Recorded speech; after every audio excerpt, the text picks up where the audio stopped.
My dear infinite devotees, dear brothers and sisters of English language, I extend my profound respect for you all. Today it is the day for us to carry out our Gyan Ganga Anand Amrit Grahan, verse number 57 of chapter 2 of Shrimadbhagwadgita. Here we are trying to understand the qualities of a person who is the devotees of Bhagwan Shri Krishna Ji and at peace with anything and everything. So we'll begin our today's journey with Harinam Jap.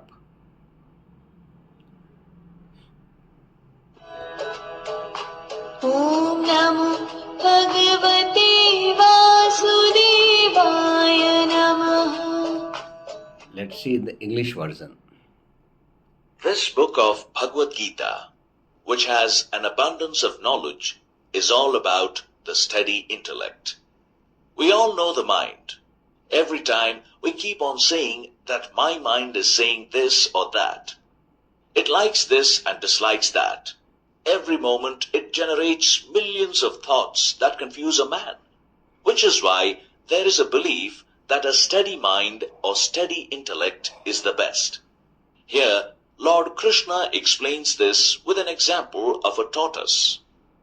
He says, just as a tortoise withdraws all his limbs into his shell, one who can withdraw his senses from the objects of enjoyment attains a steady intellect, which we can also call as divine wisdom. Every person needs happiness, good things, and an auspicious life, but this world is full of conflicts. Here, everything has another aspect, such as happiness, sorrow, good, bad, summer, winter, day, night, richness, poverty, and much more. Neither you can select just one among these, nor is this in your capacity. People get these based on the actions that they have taken. However, a person with distinguished wisdom remains unaffected on having good or bad experiences. He does not hold any grudge towards anyone. He is free from affection and adopts the notion of steady intellect. Attachment to anyone becomes the root cause of experiencing happiness and sorrow. Therefore, a person with a distinguished intellect is far away from such attachment and affection.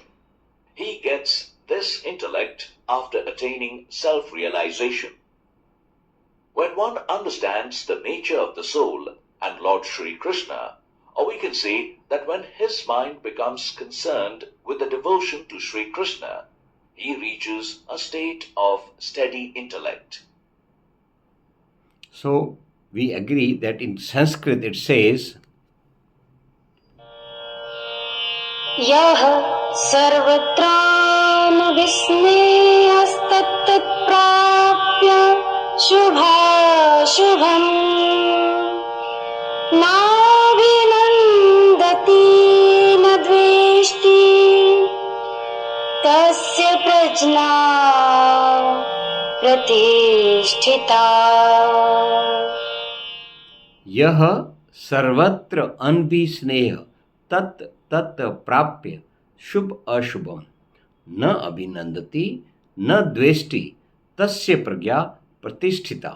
So let's understand it in English.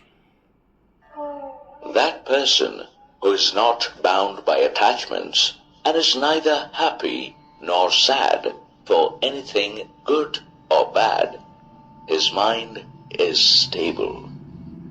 How to make our own mind stable is a very simple process. Focus your attention to the work in hand. Somebody asks you, what are you doing?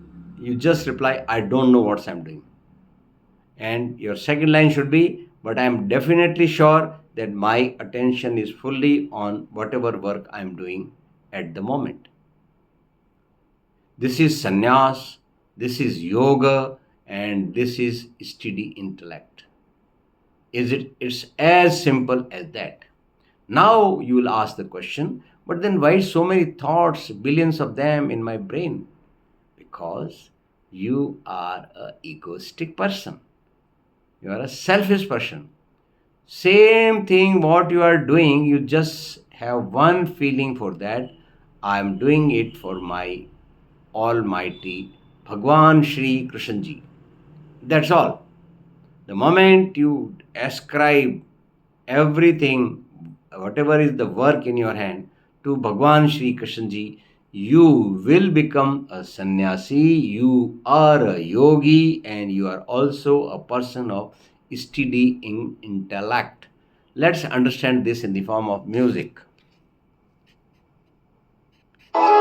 शुभ या अशुभ जो भी मिले उसमें न हर्ष न द्वेष ही निह स्नेह जो सर्वत्र है स्थिर बुद्धि होता है वही स्थिर बुद्धि होता है वही.